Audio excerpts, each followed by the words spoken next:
لله الذي طهر أهل بيت نبينا من كل رجس وآتاهم من لدنه فضلا كبيرا. أما بعد فأعوذ بالله من الشيطان الرجيم. بسم الله الرحمن الرحيم. رضي الله عنه ورضوا عنه ذلك لمن خشي ربه. صدق الله العظيم. وعليه صلى وسلم دائما ابدا على حبيبه خير الخلق كلهم محمد سيد الكونين الثقلين والفريقين والمقدمين. ان الله وملائكته يصلون على النبي يا ايها الذين امنوا صلوا عليه وسلموا تسليما. الصلاه والسلام يا سيدي يا رسول الله وعلى آلك وصحابك يا خاتم النبيين. سامعین محترم، اللہ رب العزت کی پاک بارگاہ میں التجا ہے خالق کریم جمعہ المبارک کی ہم سب کی حاضری اپنی پاک بارگاہ میں قبول فرمائے. حاضرین معظم، ذو الحج شریف کے مبارک طیب و طاہر اور نورانی ایام ہیں. اللہ رب العزت نے 18 ذو الحج کو یہ مقام، عظمت و شان اور فضیلت عطا فرمائی کہ اسی دن حضرت سیدنا عثمان غنی ذی النورین رضی اللہ تعالیٰ عنہ آپ نے جام شہادت نوش فرمایا. اور آپ کی شہادت تاریخ اسلام کا ایک ایسا عظیم باب ہے کہ آپ کی شہادت، آپ کی طہارت اور عظمت کے بغیر نہ اسلام مکمل ہو سکتا ہے، نہ قرآن کی تاریخ مکمل ہو سکتی ہے. ہم خوش نصیب ہیں کہ اللہ رب العزت نے ان پاک ہستیوں کی محبت اور غلامی ہم گناہ گاروں کو عطا فرمائی. یاد رکھ لیجئے کہ اہل بیت اطہار، آل نبی اولاد علی کی جو محبت ہے وہ عین ایمان ہے، ایمان کی شرط ہے. اس کے بغیر ایمان کی تکمیل نہیں ہوتی. لیکن جہاں پر آل محمد کی محبت عین ایمان ہے، وہیں پر صحابہ کی محبت بھی عین ایمان ہے. اگر آل نبی کی محبت کے بغیر ایمان مکمل نہیں ہوتا تو صحابہ کی محبت اور اتباع کے بغیر قرآن مکمل نہیں ہوتا اور صاحب قرآن سے ہماری نسبت مضبوط نہیں ہو سکتی.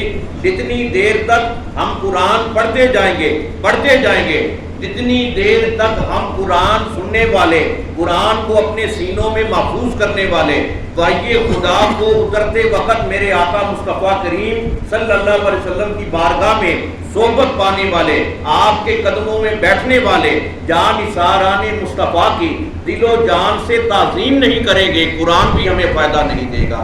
میرے نبی نے یہ فرمایا الصحابۃ کلھم عدول، میرے ہر صحابی کی عزت کرو، میرے ہر صحابی کی تعظیم کرو، اس کے رتبے کو تسلیم کرو، اس لیے کہ دنیا میں یہ واحد اسیران جمال خیر الورا کی جماعت ہے، یہ میرے غلاموں کی جماعت ہے جنہوں نے اپنی زندگی میں میری حیات طیبہ میں حالت ایمان میں صحبت مصطفیٰ کو پایا ہے. اور یہ کوئی کم اعزاز نہیں ہے. اکرموا اصحابی فإنہم خیارکم، میرے ہر ادنا سے ادنا صحابی کی تعظیم کرو، یہ اللہ کی بنائی ہوئی ساری مخلوق سے اعلیٰ ہے. کیا یہ اعزاز کم ہے کہ انہوں نے اپنی زندگی میں میرے نبی کی مبارک حیات طیبہ میں انہوں نے جمال مصطفیٰ کی تلاوت کی، ان کے سامنے سب کچھ ہوا، چاند ٹکڑے ہوا، ڈوبا ہوا سورج واپس پلٹ آیا، انہوں نے قرآن کو نازل ہوتے ہوئے دیکھا، قرآن کو اترتے ہوئے دیکھا، جبریل علیہ السلام کو میرے نبی کی بارگاہ میں آتے ہوئے دیکھا. لیکن ساری چیزیں دیکھنے کے باوجود بھی ان کا ایمان اتنا مضبوط تھا، اتنا مستحکم تھا، یہ یہی کہتے تھے کہ آقا ہمیں اور کچھ نہیں چاہیے، بس آپ کی ذات چاہیے. اگر آپ کی ذات مل گئی ہم سے رب العالمین بھی راضی ہو گیا. اور یہ وہ رضا کا مقام ہے، یہ وہ محبت کا شیوا ہے جو اللہ نے صحابہ کرام کو عطا فرمایا کہ ان کی رضا کو اپنی رضا کس طرح قرار دیا. رضی اللہ عنہم ورضوا عنہ ذالک لمن خشی ربہ، میں اللہ ہو کر یہ اعلان کرتا ہوں میں ان سے راضی، یہ مجھ سے راضی. یہ مقام محبوبیت کا ان کے لیے ہے جو اپنے رب کا خوف دل میں رکھتے ہیں. تو اب بہت طلب بات ہے کہ صحابہ سے بڑھ کر اپنے رب کا خوف دل میں رکھنے والا کون ہے؟ جہاں تک تعلق ہے اس عثمان غنی کی پاک ذات کا۔ کون عثمان غنی کہ جو پیکر شرم و حیا بھی ہے، جو منبع صبر و رضا بھی ہے، جو خلیفہ ثالث بھی ہے، جو ناشر قرآن بھی ہے، جو شہید مظلوم بھی ہے، جو کاتب وحی بھی ہے، جو جامع القرآن بھی ہے، جو ذی النورین بھی ہے، جو ایسا سخی ہے جس نے ہمیشہ اسلام کو دیکھا، محمد عربی کی محبت کو دیکھا، اور اللہ نے آپ کے فیض کو پوری کائنات میں اس طرح سے عام کیا، ایسے عام کیا۔ حضرت سیدنا عثمان غنی رضی اللہ تعالیٰ عنہ، آپ کے بے شمار القابات ہیں جو میرے نبی نے آپ کو عطا فرمائے۔ آپ کا ایک لقب جو ہے وہ ذی النورین بھی ہے۔ ذی النورین کا مطلب ہے دو نوروں والا۔ میرے نبی نے اپنی ایک صاحبزادی حضرت سیدہ رقیہ رضی اللہ تعالیٰ عنہ آپ کے نکاح میں عطا فرمائی۔ ان کے وصال کے بعد حضرت سیدہ ام کلثوم رضی اللہ تعالیٰ عنہ وہ عطا فرمائی۔ جب ان کا بھی وصال ہو گیا، میرے نبی نے یہ فرمایا، لو کان عندی میات بنات لزوجتک یا عثمان، اے عثمان اگر اللہ مجھے 100 بیٹیاں بھی دیتا میں ساری یکے بعد دیگرے تیرے نکاح میں دے دیتا۔ یہ تنہا انفرادی طور پر اگر فضیلت ملی ہے عثمان غنی کو ملی ہے۔ اعلیٰ حضرت عظیم البرکت شاہ احمد رضا خان بریلوی رحمۃ اللہ علیہ اسی مقام کو بیان کرتے ہیں، نور کی سرکار سے پایا دشالہ نور کا، ہو مبارک تم کو ذی النورین جوڑا نور کا۔ اللہ اکبر یا رسول اللہ یا علی صاحبزادہ پیر سید ضیاء معین الدین گیلانی، صاحبزادہ پیر سید رضا معین الدین گیلانی، آستانہ عالیہ غوثیہ قادریہ مصطفیہ۔ یہاں پر ذی النورین سے اپنا عقیدہ بھی سمجھے کہ عثمان غنی کو سارے ذی النورین مانتے ہیں۔ جس نبی کی نسبت سے عثمان ذی النورین بنا، اس نبی کو بھی پیکر نور مانو۔ اور ہمارا یہ عقیدہ ہے، میرے نبی کی آل پاک بھی نور، اصحاب پاک بھی نور، ازواج مطہرات بھی نور، میرے نبی کا لایا ہوا سارا منشور بھی نور، میرے نبی کی کتاب مبین بھی نور۔ غرض یہ کہ تیری نسل پاک میں ہے بچہ بچہ نور کا، تو ہے عین نور تیرا سب گھرانہ نور کا۔ اور عثمان غنی کی واحد وہ ذات ہے، ایک مرتبہ نہیں، 2 مرتبہ نہیں، کئی مرتبہ میرے آقا نے عثمان کو جنت کی نوید سنائی، جنت کی خوشخبری سنائی۔ بحر روما جو یہودیوں کی ملکیت تھا، جب عثمان غنی نے میرے آقا کے حکم پر جب اسے خرید کر مسلمانوں کے لیے وقف کر دیا، میرے آقا منبر سے نیچے اترے، آپ جلوہ فروز ہوئے، آپ نے صحابہ کو اکٹھا کر کے یہ فرمایا ہے، لوگوں اگر کوئی دنیا میں چلتا پھرتا جنتی دیکھنا چاہتا ہے وہ عثمان غنی کو دیکھ لے، اس کی یہ عزت و عظمت ہے، اس نے آج مسلمانوں کے لیے وہ کام کیا ہے جو کوئی بھی نہیں کر سکا۔ اور بحر روما یہ یہودیوں کی ملکیت تھا، اس کا جو مالک تھا وہ یہودی تھا، مسلمانوں کو پانی نہیں دیتا تھا، اگر دیتا تھا قیمتاً دیتا تھا، پھر بھی تنگ کرتا تھا۔ لیکن عثمان غنی نے جب اپنے آقا کا حکم سنا، اپنا سب کچھ محمد عربی کے قدموں پر نثار کر کے بحر روما کو مسلمانوں کے لیے وقف کر دیا۔ اب غور طلب بات یہ ہے، کئی مرتبہ میرے آقا نے جنت کی نوید سنائی، خوشخبری سنائی، لیکن عثمان غنی نے اس جنت کی بشارت پر ناز نہیں کیا، اس حکمت پر ناز نہیں کیا، اس نوید دل افری پر ناز نہیں کیا۔ اگر ناز کیا ہے محمد عربی کی غلامی پر ناز کیا ہے۔ یہ وہ شیبہ ہے، یہ وہ محبت کا دستور ہے کہ مسجد نبوی کے دروازے پر آپ داخل ہونے سے پہلے باہر وضو کرتے ہیں، پھر آپ مسجد میں نہیں جاتے، آپ مرکزی دروازے پر درمیان میں بیٹھ جاتے ہیں، وہاں پر آپ گوشت جو ہے وہ تناول کرتے ہیں۔ لوگوں نے یہ پوچھا، حضور آپ اندر بیٹھ جائیں، باہر چلے جائیں، کسی اور مقام پر بیٹھیں۔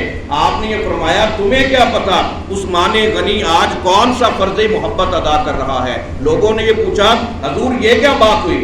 آپ نے یہ فرمایا، مجھے قسم ہے رب ذوالجلال کی، ایک مرتبہ میں نے اپنے آقا کو پہلے وضو کرتے ہوئے دیکھا، وضو کے بعد مسجد نبوی کے اس دروازے میں بیٹھ کر گوشت کھاتے ہوئے، کھانا کھاتے ہوئے دیکھا۔ آج میرے سامنے کوئی عمل نہیں ہے، اگر عمل ہے تو اپنے آقا محمد عربی کا عمل ہے۔ نعرہ تکبیر، نعرہ رسالت، نعرہ حیدری، نعرہ پیدری سوا لکھ، نعرہ حیدری، نعرہ غوثیہ، صاحبزادہ پیر سید ضیاء معین الدین گیلانی، صاحبزادہ پیر سید رضا معین الدین گیلانی۔ زندہ باد۔ حسن عمل میں کوئی اور نیکی ہو یا نہ ہو، اتباع مصطفیٰ پر عمل کرنے کی سب سے بڑی نیکی ہے، سنت مصطفیٰ کو زندہ کرنے کی سب سے بڑی نیکی ہے، یہ حسن نیت ہے۔ اور جس کو یہ نیکی مل گئی، اللہ نے اس کی نیکیوں کا سارا پلڑا بھاری فرما دیا۔ لِكُلِّ نَبِيٍّ رَفِيقٌ، رفیقی یعنی فی الجنت عثمانہ، میرے نبی نے یہ فرمایا ہر نبی کا کوئی نہ کوئی جنت میں ساتھی ہوتا ہے، رفیق ہوتا ہے۔ اگر میرا کوئی جنت میں ساتھی ہے وہ عثمان غنی ہے۔ اب کیسی عجیب بات ہے، ہم امیدوار شفاعت مصطفیٰ ہیں، طلبگار شفاعت مصطفیٰ ہیں، اب جنت میں میرے نبی کے ساتھ عثمان غنی ہوں گے، اب ہم بغض عثمان سے رکھیں، میرے نبی کی شفاعت کی تمنا کریں؟ ایسا ہو ہی نہیں سکتا کہ میرے آقا بغض عثمان ہونے کے باوجود ہمیں اپنی شفاعت عطا فرمائے۔ ایک مرتبہ میرے نبی بیٹھے ہوئے تھے، تشریف فرما تھے، ایک جنازہ پیش ہوا، آقا جنازے کی امامت فرمائیے، جنازہ پڑھائیے، یہ مسلمان ہے۔ میرے آقا نے 3 مرتبہ ان کی بات کا کوئی جواب نہیں دیا۔ جب تیسری مرتبہ بھی وہ عرض کر چکے، میرے آقا نے یہ فرمایا میں اس کی نماز جنازہ نہیں پڑھوں گا، اور جو میرا یہ حکم سن رہے ہیں وہ بھی نماز جنازہ نہ پڑھے۔ لوگ بڑے حیران ہوئے، کہنے لگے آقا یہ کیا حکمت ہے، یہ ہماری سمجھ میں نہیں آئی۔ میرے آقا نے یہ فرمایا یہ مرنے والا ایسا بد نصیب ہے جو میرے عثمان کو گالیاں دیتا تھا، اس سے دشمنی رکھتا تھا، یہ کیسے ہو سکتا ہے یہ عثمان غنی سے دشمنی رکھے، محمد عربی اس کا جنازہ پڑھے؟ یہ ہے وہ محبت کی معراج۔ اس لیے آج اگر کوئی قرآن پڑھتا ہے، آج اگر کوئی قرآن کے نور کو اپنے سینے میں محفوظ کرتا ہے، جامع القرآن، ناصر قرآن، اگر دنیا میں ہستی ہے وہ عثمان غنی ذی النورین کی پاک ذات ہے۔ ہم خوش نصیب ہیں، ہمارے دامن میں آل محمد کے محبت کی خیرات ہے، پنجتن پاک کے ہم سب غلام ہیں، آل نبی اولاد علی کے نام لیوا ہیں، لیکن اپنے عقیدے کی حفاظت، عقیدے کی سالمیت اس طرح سے کیجیے کہ حضرت عثمان غنی ذی النورین آپ کی شہادت 18 ذوالحج جمعہ المبارک والے دن بوقت عصر اللہ رب العزت نے آپ کو اپنی بارگاہ میں طلب فرمایا۔ یہ کیسا دین اسلام کا کربناک باب ہے۔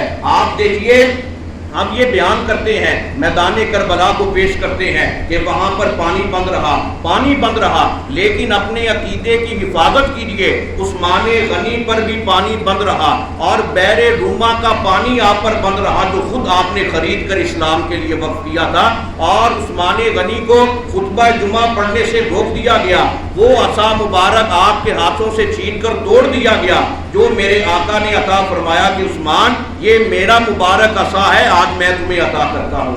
آپ پر پتھر برسائے گئے اور آپ 40 یا 49 دن آپ نے نہ کچھ کھایا نہ پیا، آپ اپنے گھر میں بند کر دیے گئے، باغیوں نے آپ کے گھر کا محاصرہ کر لیا، اور کل قیامت کا دن آئے گا، اپنے عقیدے کی حفاظت کیجیے اور اپنی محبت پر ناز کیجیے۔ کل قیامت کے دن جب سارے شہید اللہ کے دربار میں حاضر ہوں گے، کسی کی شہادت کی گواہی بدر کا میدان دے گا، کسی کی شہادت کی گواہی تبوک کا میدان دے گا، کسی کی شہادت کی گواہی خیبر کا میدان دے گا، کسی کی شہادت کی گواہی خندق کا میدان دے گا، کسی کی شہادت کی گواہی فلاں میدان دے گا۔ جب عثمان غنی کی باری آئے گی، اللہ یہ فرمائے گا عثمان تیری شہادت کی گواہی کون دے گا؟ عثمان دست بستہ عرض کرے گا رب العالمین میری شہادت کی گواہی تیرا قرآن ادا فرمائے گا۔ اور عثمان غنی آپ قرآن پڑھ رہے تھے، جب آپ پر حملہ ہوا، باغیوں نے حملہ کیا، آپ کے خون کا پہلا قطرہ جب نکلا تو وہ سیدھا قرآن مقدس کے صفحات پر اس آیت مبارکہ پر آ کر رک گیا، فَسَجَدَ فِيكَهُمُ اللَّهُ وَهُوَ السَّمِيعُ الْعَلِيمُ۔ گویا قرآن بھی عثمان غنی کی شہادت کا گواہ بن گیا۔ اس لیے جس کی شہادت کا گواہ خود قرآن ہے، رب رحمان ہے، میرا آقا محمد عربی ہے، ہمارا بھی حق بنتا ہے کہ ہم اس پاک ہستی کی عظمتوں کو خراج تحسین پیش کریں، اس سے بے مثال محبت کریں، اور خالی پنجتن پاک کی محبت یہ بخشش کی سند ضرور ہے، لیکن اگر صحابہ کا بغض ہوگا پنجتن پاک کی محبت کچھ فائدہ نہیں دے گی۔ اس لیے مرشد کامل حضرت قبلہ عالم پیر سید محمد مصطفیٰ گیلانی پیران پیر پوترا رحمۃ اللہ علیہ کے صدقہ سے اللہ نے ہمیں وہ عقیدہ عطا فرمایا وہ مسلک حق کا اہل سنت عطا فرمایا جس میں پنجتن پاک کی بھی غلامی ہے، صحابہ کی بھی محبت ہے۔ اس لیے کامل مرید وہ ہے جو اپنے مرشد کامل کے عقیدے پر چل کر دنیا سے جاتا ہے تو اس کے لبوں پر کلمہ طیبہ جاری ہوتا ہے۔ یہ ہے عقیدے کی سالمیت، یہ ہے عقیدے کی حفاظت۔ اس لیے اپنے مرشد کامل کے وسیلہ سے اپنے گناہوں کی معافی مانگا کریں، توبہ استغفار کریں۔ 18 ذو الحج کا جو دن مبارک ہے وہ حضرت سیدنا عثمان غنی ذی النورین آپ کی عظمت و شہادت کا دن ہے۔ آپ کا وسیلہ اللہ کی بارگاہ میں پیش کریں، اور جو دین اسلام پر آپ نے احسانات فرمائے، قرآن کی نشر و اشاعت، جمع اور تدوین فرمائی، جو قرآن صحیح طور پر ہمارے پاس محفوظ ہے، آپ کی ان قربانیوں کو سلام شوق پیش کریں۔ اللہ رب العزت کی پاک بارگاہ میں التجا ہے خالق کریم ہم سب کا خاتمہ ایمان پر فرمائے، مرشد کامل کا صدقہ ہم سب کو صحابہ کرام، ازواج مطہرات، اہل بیت اطہار کی سیرت طیبہ پر چلنے کی توفیق عطا فرمائے۔ وما علینا الا البلاغ۔